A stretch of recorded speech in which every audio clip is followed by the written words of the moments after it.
수백 대의 비행기들이 도시를 대낮같이 밝혔습니다. 이게 지옥이구나 싶었죠. 생지옥 같았습니다. 비행기가 화염에 휩싸였고 저는 이렇게 외쳤습니다. 어서 탈출해!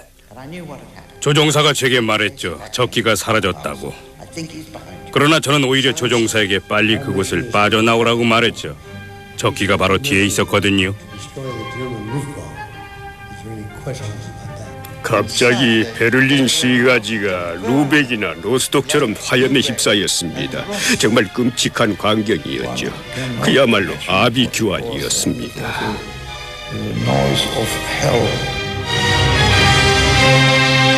2차 대전 동안 수많은 병사들이 유럽의 하늘을 차지하기 위해서 치열한 야간 전투를 벌였다. 하늘에서 폭격기나 전투기를 몰았던 사람들도 있고 땅 위에서 기술자나 포병대원으로 참전하기도 했다. 밤마다 죽음의 공포와 싸워야 했던 사람들. 이것은 그들의 이야기다.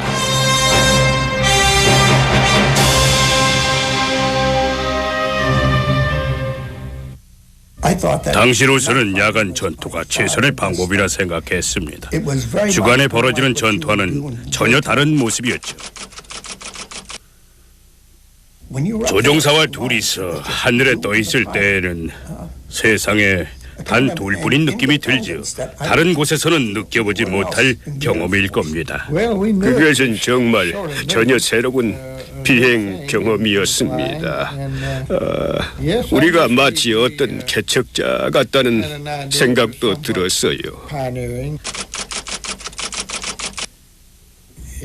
완전히 새로운 방법이 필요했습니다. 목적지에 도착할 때까지 목표물이 전혀 보이지 않았고 도착한 후에도 정확하게는 볼 수 없었으니까요.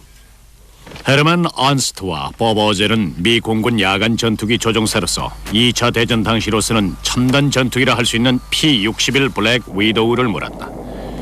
그들은 영국과 프랑스에서 출격해서 전투 임무를 수행했다. 그들은 거대한 야간 전투단의 일원이었는데 지상에는 레이더 기지를 비롯하여 대공포와 서치라이트 불빛, 공중에는 4기 엔진이 달린 중폭격기가 함께 참여했다. 그러나 그것은 1944년의 상황이었다. 4년 전, 그러니까 미국의 참전 이전까지는 매우 다른 상황이 전개되고 있었다. 거대한 폭격기들도 안개 낀 늦은 오후에는 제대로 보이지 않습니다. 야간 전투를 위해서 포탄을 적재하고 있습니다. 지상의 정비사들이 모든 부분들을 철저히 점검했습니다. 이제 포탄이 적재되면 출격 준비가 끝나게 됩니다. 매일 밤 반복되는 힘든 작업이지만 값진 승리의 견인차가 될 것입니다. 유럽의 야간 전투는 폭격기들의 전쟁이었다. 1940년 4월 전쟁이 시작된 지 7개월이 지났을 때 영국의 폭격기들이 독일의 마을에 대해서 야간 폭격을 시작했다. 나치에 협력하는 것들은 모두 폭격 대상이 됐다.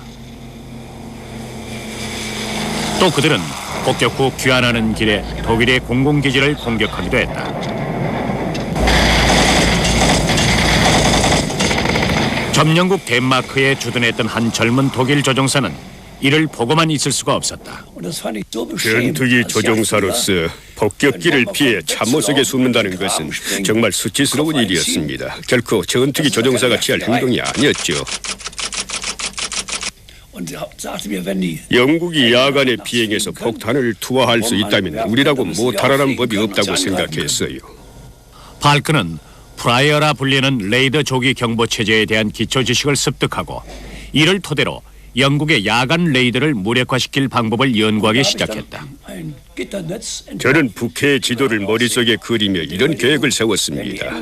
영국군이 접근하면 우리는 바다 쪽으로 날아가서 그들이 본국으로 향할 때까지 기다립니다. 이때 프라이어가 적들의 위치를 우리에게 알려주면 우리는 남쪽 방면에서 북쪽을 향한 상태로 그들을 공격하는 겁니다. 북쪽이 항상 더 밝으니까요.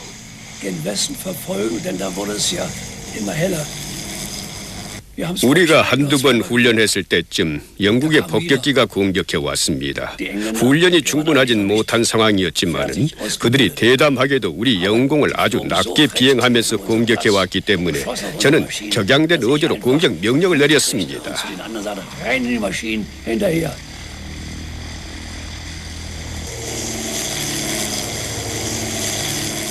저를 포함한 세 사람이 먼 거리에서 목표물을 향해 공격했지만 놓치고 말았는데 그들이 비스듬히 선에 비행하면서 아침 안개 속으로 사라져 버렸기 때문입니다.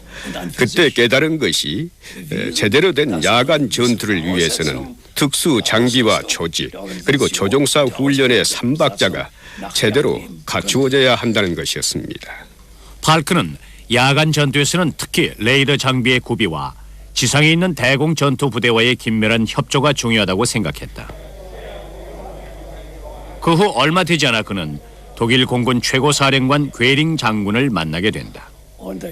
괴링 장군은 제게 전쟁의 진행 상황에 대해 일장 연설을 했습니다. 물론 우리가 승리하겠지만 당장의 급선무는 이상한 기화 폭탄들을 여기저기 투하하는 영국 공군들을 처리해야 한다는 것이었죠. 심각할 정도는 아니었지만 성가신 존재였으니까요. 저는 야간 전투기를 몰고 그들을 저지하는 임무를 맡았습니다.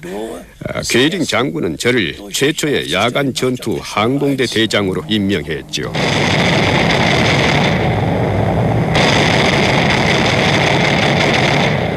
1940년 여름까지 팔크의 신의 야간 전투기들은 영국 공군의 폭격기들과 여러 차례 교전을 벌였다. Der Feind brennt und stürzt ab.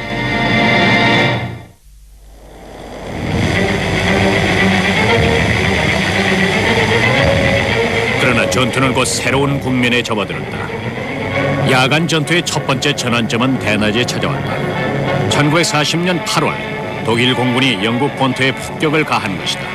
영국 전투에 불이 붙었다. 허리케인과 스피트파이어의 위력은 실로 대단했습니다. 우리의 조종사들은 이제 불사조의 경지에 이른 것 같군요.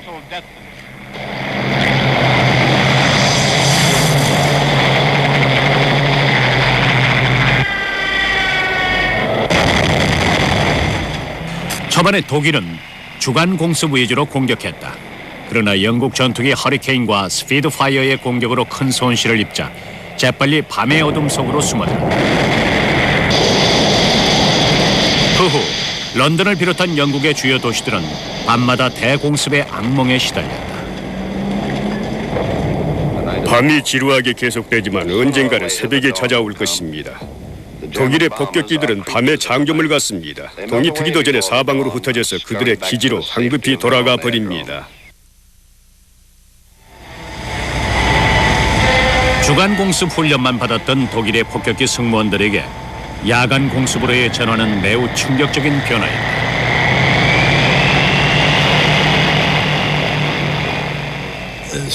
주로 육군의 교전을 지원하기 위해서 주간에 폭격 공격을 하다가 야간 폭격으로 바뀌게 되자 전쟁에 임하는 태도도 달라지기 시작했습니다. 공장까지 폭격한다는 것은 교전이 이제 꽤 심각한 수준에까지 이르렀음을 의미했습니다. 솔직히 말해서 마음이 많이 무거웠습니다. 대부분의 승무원들에게 야간 폭격은 정말 별로 달갑지 않았습니다.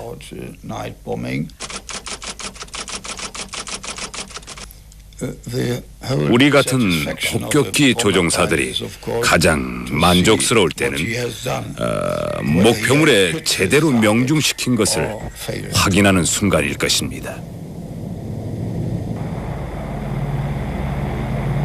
야간에는 목표물을 정확히 볼 수가 없었으므로 독일은 전자공학 기술에 관심을 돌렸다. 해결책은 간단했다. 승무원들은 점령지 프랑스에서 중계되는 2개의 장거리 라디오 전파의 지시를 따랐다.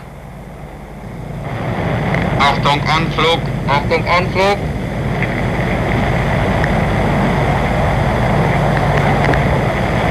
첫 번째 지시에는 아래로 하강했고 두 번째 지시에 폭탄을 투하했다. Los, rechts! Halt!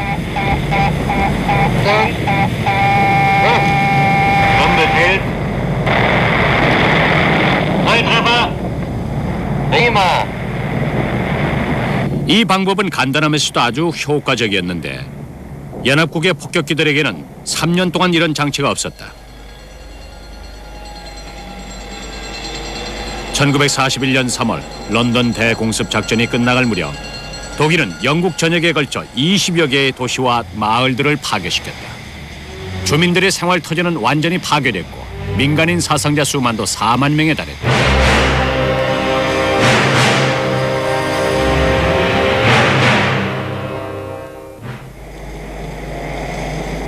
대공습 기간 동안 영국도 야간 전투기를 출격시켰다.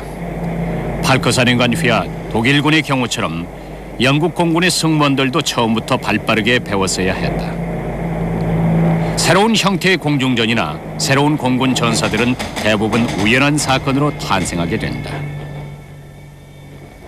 첫 번째 야간 전투가 성공적이었던 것은 구름 사이로 비춰지는 서치라이트 덕분이었습니다.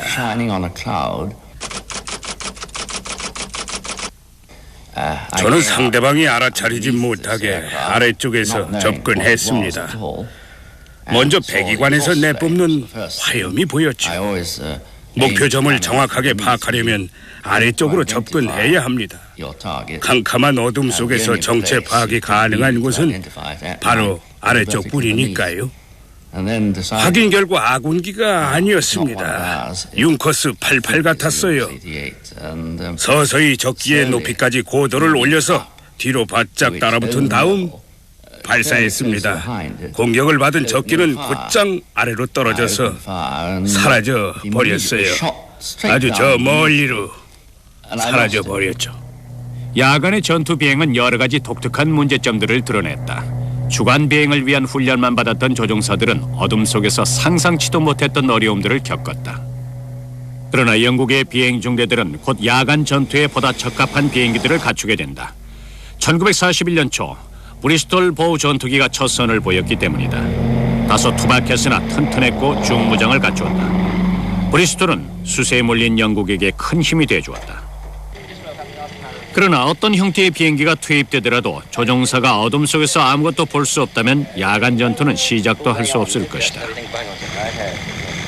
결국 레이더 장비와 관련된 기술적 혁명이 필요했다. 레이더는 무선 전파를 보내서 비행 물체를 탐지해내는데 이는 물체의 신호를 보내서 되돌아오는 시간을 측정함으로써 가능하다. 이제 레이더는 야간 전투에서 가장 핵심적인 요소가 되었다. 영국 공군은 이미 영국 전투에서 레이더의 덕을 톡톡히 보았다. 체인 홈이라는 이름의 레이더 장치였다. 이 장치는 주간에도 대규모 비행 편대를 효과적으로 탐지해서 그 위치를 정찰기들에게 알려주곤 했다.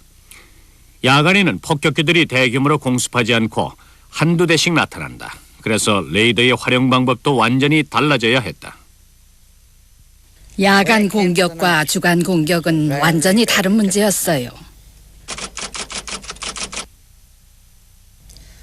목표물은 전투기 한 대씩이었죠. 그 당시 교전의 법칙은 목표물을 공격하기 전에 그 정체를 확인해야 한다는 것이었죠. 따라서 전투기는 목표물에 아주 가깝게 접근해야 합니다. 그러기 위해서는 우선 성능이 훨씬 좋은 레이더가 필요하죠.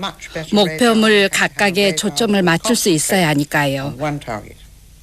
그리고 조종사가 교전의 법칙에 따라 적기를 확인하려면 기수에 레이더가 장착된 전투기가 필요했습니다.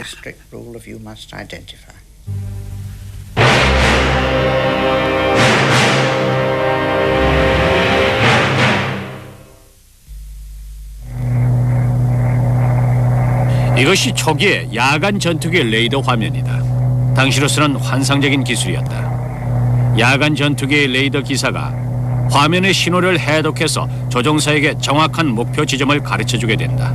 아주 까다로운 과업이었다. AI는 비행기의 안테나에서 수신한 신호를 읽어서 표시를 합니다. 화면이 두 개 있는데 하나는 목표물의 상하 위치를, 다른 하나는 좌우 위치를 알려주죠. 여기서 비행기의 고도가 아주 중요한데 그것은 신호가 한 번만 큰 점처럼 나타나기 때문입니다. 지상에서 이륙할 때는 커다란 반응이 나타나고 비행기가 멀어지면 반짝거리는 반점이 나타납니다. 화면의 중심에서 아래쪽으로 중심선의 양쪽 편에서 삼각형 모양으로 나타나죠. 이것이 1940년 말에서 1941년 초의 레이더 모습이었는데 조종사들은 그 효과에 대해서 반신반의했습니다. 가끔 조종사들은 자신들이 추적하던 목표물이 어떻게 해서 점점 더 빨리 달아나는지 이해할 수가 없었는데요. 사실은 그들이 목표물 밑으로 통과해버린 것을 전혀 몰랐던 거죠. 초기의 레이더는 앞뒤를 똑같이 탐지하니까 결국 목표물이 달아나고 있는 것처럼 보였던 거죠. 조종사들이 속도를 높이면 거리가 더욱 벌어지게 되니까 관제사는 적기가 도망가고 있다고 경고하곤 했는데 사실은 적기 밑을 지나쳐버린 것이었습니다. 어떻게든 이런 문제를 해결해야 했는데 지상의 레이더 기술자들이 큰 역할을 했다. 1941년 봄 영국은 보다 정확한 지상 레이더를 선보였는데 독일 폭격기를 하나하나 추적해서 그 뒤에 영국 전투기를 배치하게 만들었다. 제일 바람직한 것은 목표물이 전투기 바로 위에 오게 하는 것인데 언제나 성공한 것은 아니었습니다. 그러므로 전투기는 이런 식으로 접근에 들어와야 하겠죠. 목표물이 고도를 더 올리면은 조종사는 그 뒤에서 따라 들어가도록 만드는 거죠. 관제사는 도착했어 라는 말을 들을 때까지 계속 안내를 해주는데 이 말은 이제부터 혼자서 할 수 있다는 것을 의미를 했습니다. 항상 성공한 것은 아니지만은 운이 좋으면은 그런 방법으로 적기를 추락시키기도 했습니다. 059394. 그러나 지상 레이더의 수준을 먼저 한 차원 높인 것은 독일이었다. 신임 사령관 조셉 캄후버 장군은 두 개의 지상 레이더를 활용하는 방법을 개발했다. 하나가 폭격기의 위치를 파악하면 나머지 하나가 전투기를 인도하는 것이다. 1941년 한 해 동안 캄후버는 이렇게 두 개의 레이더를 이용하는 방어선을 구축했는데 덴마크에서 프랑스를 거쳐 스위스에 이르는 긴 구간이었다. 이 방어선을 몇 개의 구역으로 나누어서 지상 관제사의 도움으로 각각의 전투기들이 정찰하게 했다. 캄후버는 이 시스템을 가리켜 힘멜베트라고 불렀는데 수천 명의 공군들이 힘멜베트에 소속되어 있었다. 처음 얼마 동안 캄후버의 힘멜베트 체제는 아주 효과적이었다. 게다가 뛰어난 조종사들이 새로운 전술을 개발해서 큰 전과를 올리기도 했다. 누군가가 우리를 적기 쪽으로 안내해줘야 했습니다. 시계가 좋은 밤에는 800m 정도 떨어진 곳에서도 적기를 볼 수 있었습니다. 그러면 즉시 하강을 해야 합니다. 왜냐하면 비행기 위쪽의 하늘은 별이나 달 때문에 아니면 불빛이나 새벽 동이 터서 언제나 더 밝기 때문이죠. 지상은 어둡고요. 그러므로 능숙한 솜씨로 하강한 다음 발사 준비를 갖추고는 적기 뒤쪽으로 빠르게 접근을 합니다. 이때는 이미 적의 사수도 나를 볼 수 있으므로 아주 위험한 순간이죠. 아차하면은 내가 공격할 기회를 잡기도 전에 공격을 당할 수도 있습니다. 운이 좋으면은 이쪽에서 잡는 거고요. 저는 간발의 차이로 적기를 쏠 수 있었고 적기는 화염에 휩싸였습니다. 메스스미트 110은 독일 야간 전투기 중 대표적인 일꾼이었다. 항공기 탑재 레이더 시스템에 안테나들을 가득 장착하고서 특이한 모습으로 유럽의 밤하늘을 가르며 날아다녔다. 총 6,000대 이상이 제조됐는데 기본적 특징은 전쟁 기간 내내 달라지지 않았다. 조종사들은 매우 착잡한 마음으로 메서슈미트 110을 몰았다. 메서슈미트 110은 훌륭한 야간 전투기였습니다. 그리 나쁘지 않았어요. 그런데 몇 가지 약점이 있었습니다. 레이더 수신에 필요한 안테나를 너무 많이 장착하다 보니 동체가 무거워진 겁니다. 그리고 만약 엔진이 한 개라도 파괴가 되면 속도 유지를 위해서 고도를 낮춰야 했습니다. 결국 엔진 하나만 잃어도 전체가 위험에 빠지게 되는 거죠. 또 배기통의 불꽃을 제거하기 위해서 장착된 소위 불꽃 제거기라는 것 때문에 동체가 무거워졌습니다. 그래서 비행하기가 쉽지 않았습니다. 이에 비해서 융커스 88 전투기는 똑같은 기관포를 갖추고도 힘이 더 좋았습니다. 그래서 저는 융커스 88을 더 선호했습니다. 융커스 88은 독일의 야간 전투기로 가장 많이 사용됐다. 비행 속도와 고도 면에서 메서스미트 110보다 나았다. 그리고 기관총 외에도 세계의 29경 대포로 중무장하고 있었다. 1941년 말까지 수백 명의 독일 공군들이 이 전투기를 타고 영국 공군 야간 폭격기의 공격을 완전히 차단시켰다. 유럽의 밤하늘은 독일 야간 전투기의 편인 듯했다.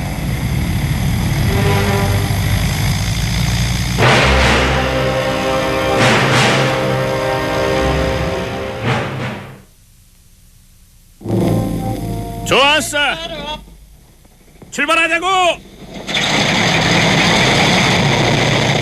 1942년 초까지 유럽 상공의 야간 전투는 접전이었다.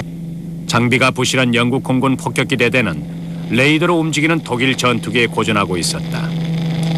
그때 두 가지의 전환점이 마련됐다.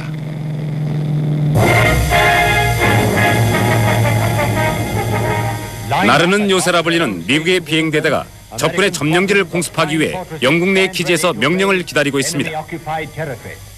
유럽 전쟁에서 미국은 주로 주간에 대량 폭격에 치중했다. 이후 3년 동안이나 계속된 미국의 공습으로 독일의 대공 방어가 크게 흔들렸고 영국은 야간 작전 시의 부담을 크게 들었다. 1942년 2월 아더 해리스 장군이 영국 공군 폭격기 사령관에 임명됐다. 고향에 공격 소식을 알립시다. 여러분이 성공하면 우리는 적의 심장부에 가장 치명적인 타격을 입힐 수 있을 것입니다. 보기 좋게 한 방 먹여봅시다. 아더 해리스의 독려하에 1942년은 대혁신의 해가 됐다. 우선 랭카스타같이 4개의 엔진을 갖춘 새로운 중형 폭격기가 선보였는데 무려 10톤이 넘는 탄두를 실을 수 있었다. 그 다음은 대공습이라는 새로운 전술을 도입했다. 수많은 폭격기들이 한꺼번에 목표물을 공격해서 독일의 방어를 무력화시키는 것이다.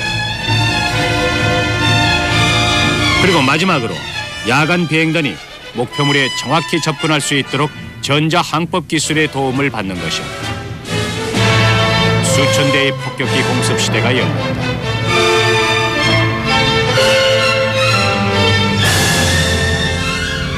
여기는 상공 24km.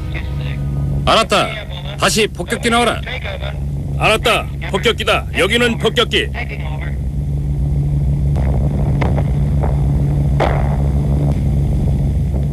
도시 가까이 접근했을 때 수많은 서치라이트가 비추고 있었죠. 도시는 불타고 있었습니다. 검은 연기가 피어오르고 고사포가 발사됐습니다. 다행히 찢어지는 대포 소리는 들을 수 없었지만 폭발 지점 근처를 통과하면서 두 눈으로 똑똑히 보고 냄새도 맡았습니다. 폭발 지점 주변에 잠시 머물고 있을 때에는 호로다이트 포장 냄새를 맡았습니다.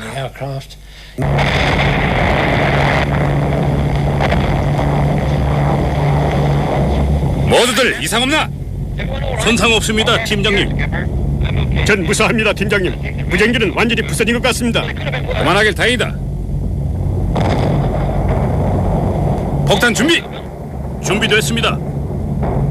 잠깐.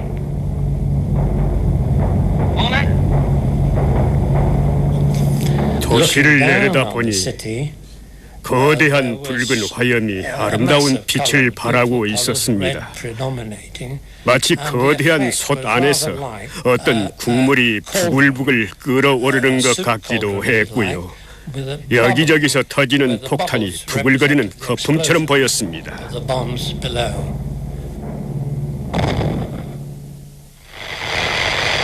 1943년까지 대규모의 야간 공습은 계속됐다. 독일군의 방어는 확고했지만 영국 공군은 더 충격적인 일격을 준비하고 있었다. 1943년 7월 대량의 폭격기가 독일 북쪽의 중심 항구인 함부르크로 향했다.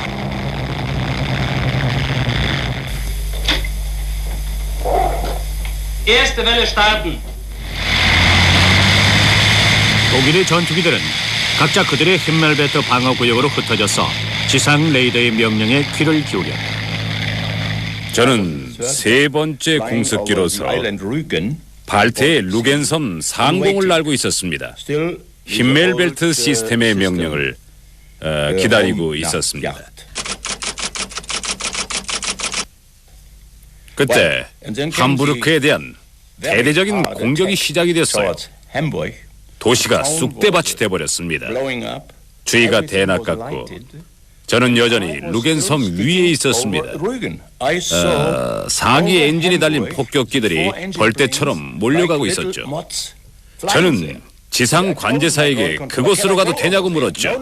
그러자 그는 안 된다며 루겐섬 상공에서 대기하라고 했습니다. 그날 밤 영국 공군은 한 가지 새로운 속임수를 사용했다. 은박지 조각들을 하늘에 날린 것이다. 이튿날 독일 북부 지역의 어린이들은 길거리에서 엄청난 양의 은박지 조각을 주었다.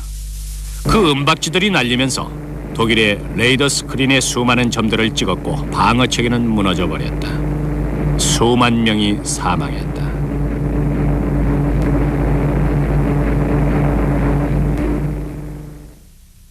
이튿날 우리는 게링 장군의 비상 대책 회의에 소집됐습니다. 갈란트 장군이 와 있었고 나머지는 잘 모르는 사람들이었어요.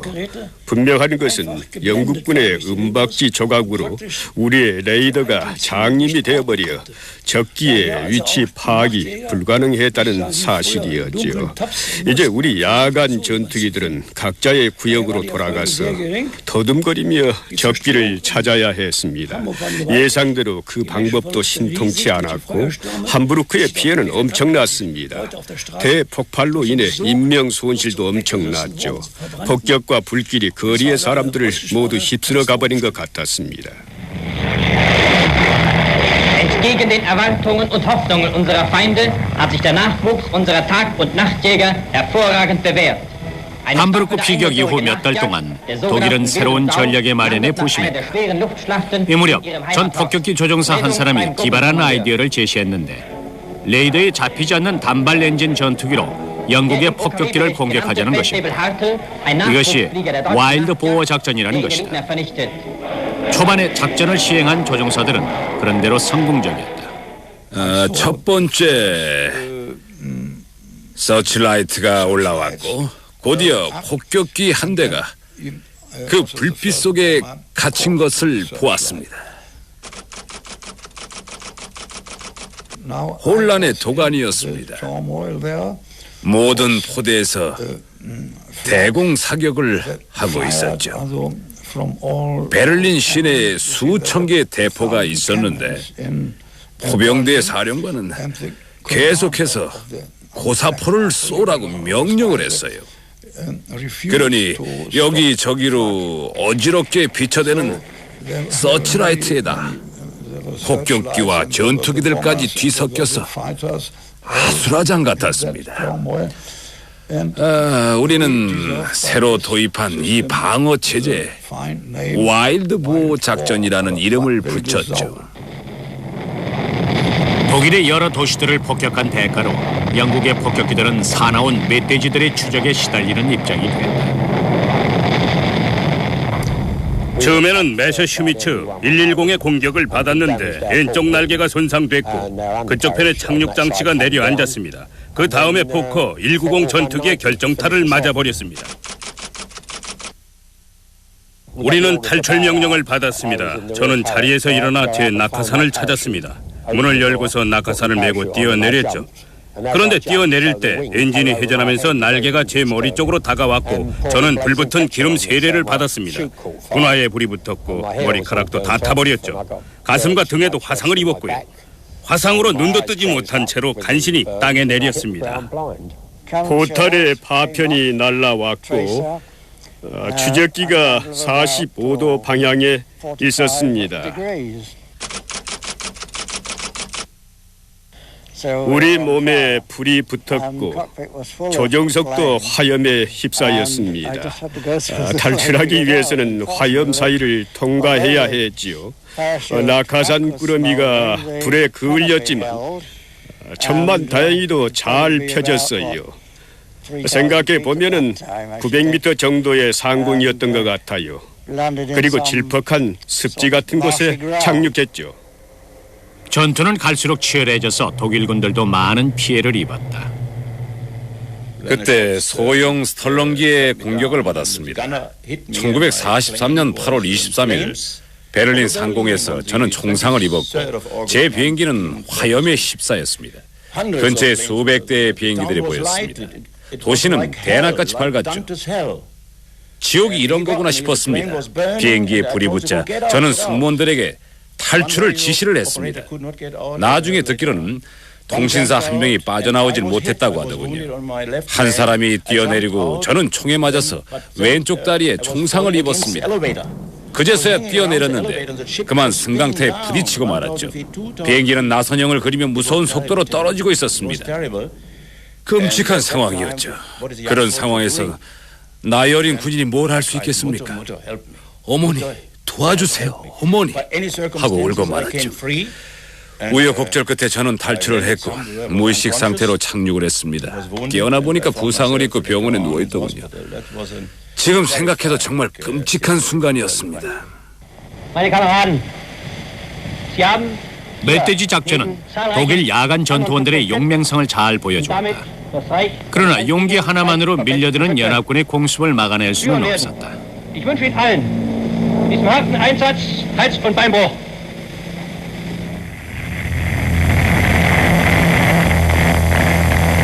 (1943년) 여름부터 미 공군은 수천 대의 폭격기를 독일에 보내 주간 공습을 실시했다.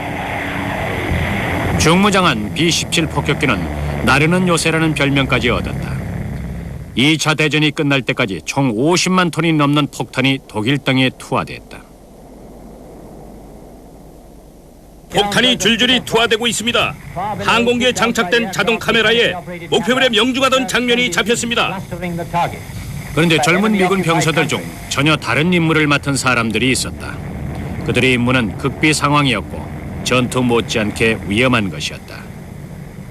사실 미 공군은 주간에 미리 대폭격을 감행해서 영국 공군의 야간 공습을 수월하게 해준 것으로만 알려져 있지요.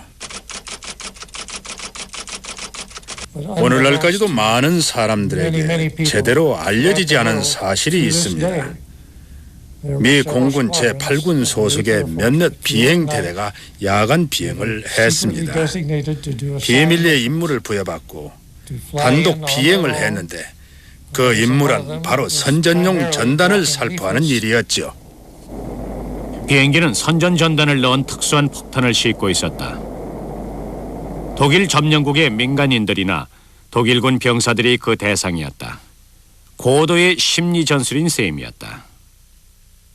매일 밤 대상 지역 곳곳에 20만에서 80만 장씩 선전 전단을 살포했습니다. 목표 대상의 성격에 따라 살포량이 조금씩 달랐지요. D-Day 후에는 작전이 많아지고 목표 대상도 다양해졌습니다.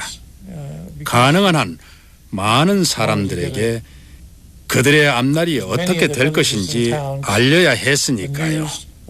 그런 내용들을 간단한 회보처럼 꾸며서 뿌렸던 거죠. 혼자서 야간 비행을 한 미군들은 고독 속의 임무를 수행했다. 암흑 속에서 더듬거리며 비행기를 탑니다. 뒤를 돌아봐도 아무도 없지요. 조종석에 혼자 앉아 있을 뿐이죠. 앞을 바라봐도 아무도 없어요. 외로움을 잊기 위해서는 무엇이든 바쁘게 몰두해야만 했습니다. 그들은 실제로 바빴다. 1944년 중반까지 그들은 매월 200톤의 전단을 뿌렸다. 유럽 전쟁이 끝날 때까지 그들의 활동은 계속됐다. 그 후 항복한 군인의 70%가 한두 가지의 전단들을 지니고 있었다. 모두 미 제406 비밀 야간 특공대가 뿌렸던 것들이었다. 시간이 흐르면서 우리는 심리전의 의미를 이해하게 되었습니다. TV 광고의 원리와 비슷했지요. 계속해서 메시지를 주입하는 겁니다. 매일 밤 반복해서 같은 메시지를 주입시키는 셈이죠. 때로는 우리가 아주 중요한 설득 작업을 하고 있다는 생각도 들었습니다. 비밀리 전개된 심리전이 독일군의 사기를 떨어뜨리는 동안 연합군은 무자비한 폭격을 계속했다. 서서히 종말이 보이는 듯했다. 그러나 종전으로 가는 길은 너무도 멀고 험난했다. 유럽이 다시 평화를 찾을 때까지 연합군의 폭격기 승무원 10만 명가량이 목숨을 잃어야 했다.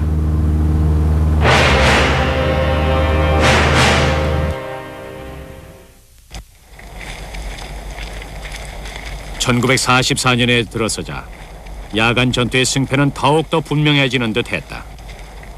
밤낮 없이 계속되는 연합군의 폭격은 엄청난 인적 물적 피해를 남겼다. 그해 여름 D-Day가 다가오자 최초의 미군 야간 전투기들이 영국에 도착해서 출격 명령을 기다렸다. 운이 좋을 때는 방심한 독일기들 사이로 몰래 숨어 들어가기도 했습니다. 경험이 부족한 초보거나 방심한 조종사들이 있죠. 비행 모습을 보면 알 수가 있어요. 사실 목표물을 향해서 비행할 때나 나란히 비행할 때 또는 고도를 높일 때 그들 나름대로의 습관이 있죠. 가끔은 매우 리듬감 있게 비행할 때도 있는데요. 이 기회를 활용할 수 있습니다. 지금이 기회다 하는 생각이 들면 그들이 회전하려고 할 때 슬쩍 사이로 들어가서 대열에 바짝 붙여 비행하면 됩니다. 저는 우리 대열의 뒤편에서 선의 비행을 하면서 적절한 시점을 기다리고 있었죠. 그때 아군이 저를 공격하기 시작했어요. 그 순간 저는 독일군 쪽으로 숨어 들어갔어요. 관제소에서 이제 준비가 됐는지를 물어왔고 저는 그렇다고 대답했습니다. 관제소에 신호를 기다리고 있었거든요. 그는 또 진로를 제시했죠. 저는 융커스 87 전투기 2대와 메서스미츠 1대를 교란시켰고 16분 후 그 3대를 모두 격추시켰어요.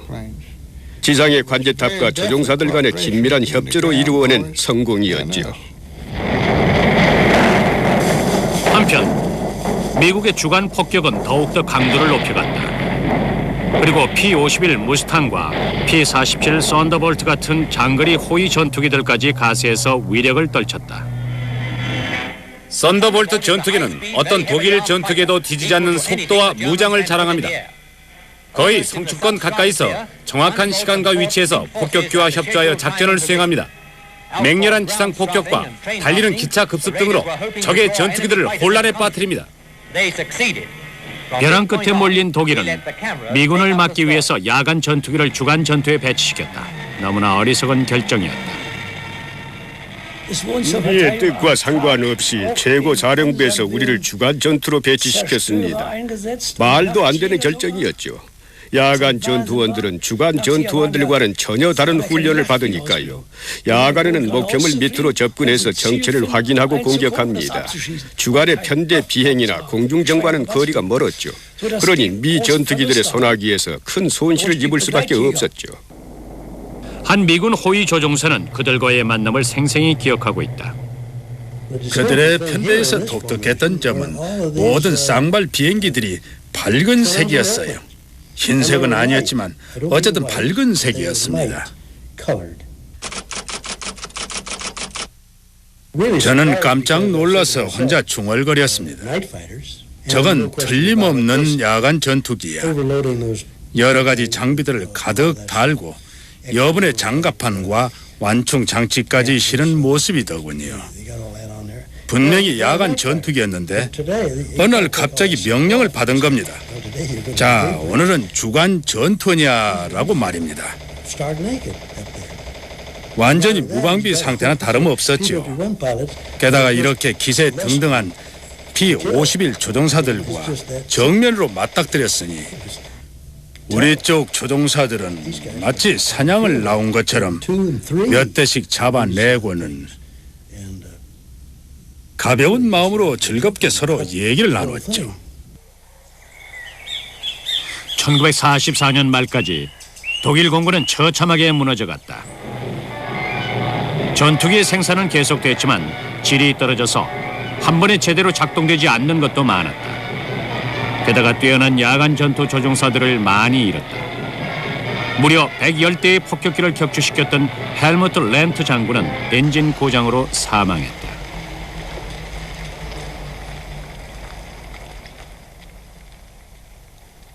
우리 모두 아주 놀랐습니다. 우선 그는 가장 뛰어난 야간 전투원이었습니다. 게다가 그렇게 어처구니 없는 사고로 사망하다니요. 도저히 믿을 수가 없었습니다. 그렇지만 우리 모두가 전쟁에 휘말려 있었습니다. 헬무트 렌트 장군을 잃은 슬픔에 잠겨 있을 시간이 없었습니다. 어떻게든 현실을 극복하고 계속 싸워야 했죠. 그러나 수많은 사람들,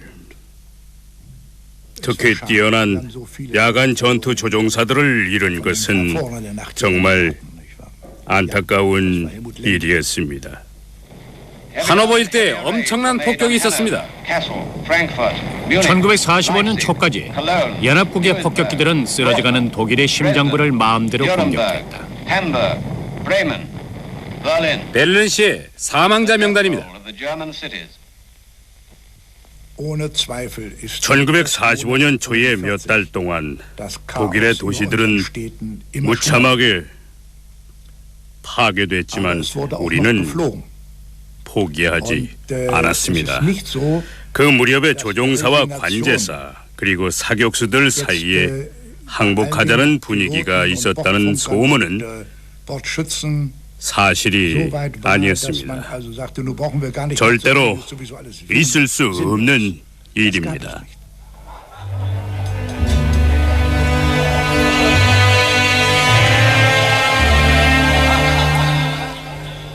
그들은 히틀러를 위해 싸운 것이 아닙니다. 그들은 적의 폭격으로부터 가족들을 지키기 위해 싸웠어요. 그들은 폭격기의 승무원과 싸웠다기보다는 폭격기 자체와 싸웠습니다. 폭격기를 격추시켜 다음에 다시 독일을 폭격하러 오지 못하게 하기 위해서죠. 마지막 순간까지 그들은 이상주의자였어요. 그들은 패기와 열정을 가지고 싸웠지요.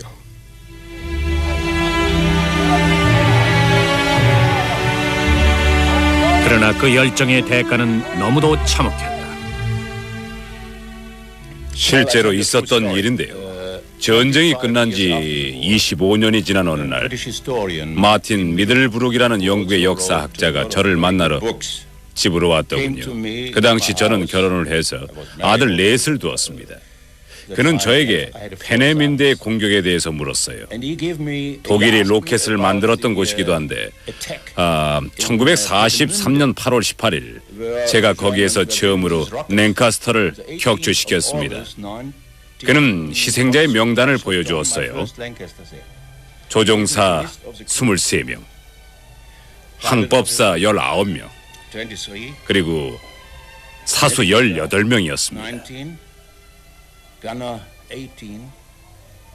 솔직히 매우 놀랐습니다. 충격이었어요. 당시 저의 네 아들들도 그 나이 또래였습니다. 그제서야 저는 제가 얼마나 끔찍한 일을 했는지 깨달았습니다. 아마도 지금쯤 그 청년들의 부모는 이미 이 세상에 없을지도 모릅니다. 만약 그분들이 살아있다면 용서를 빌고 싶습니다.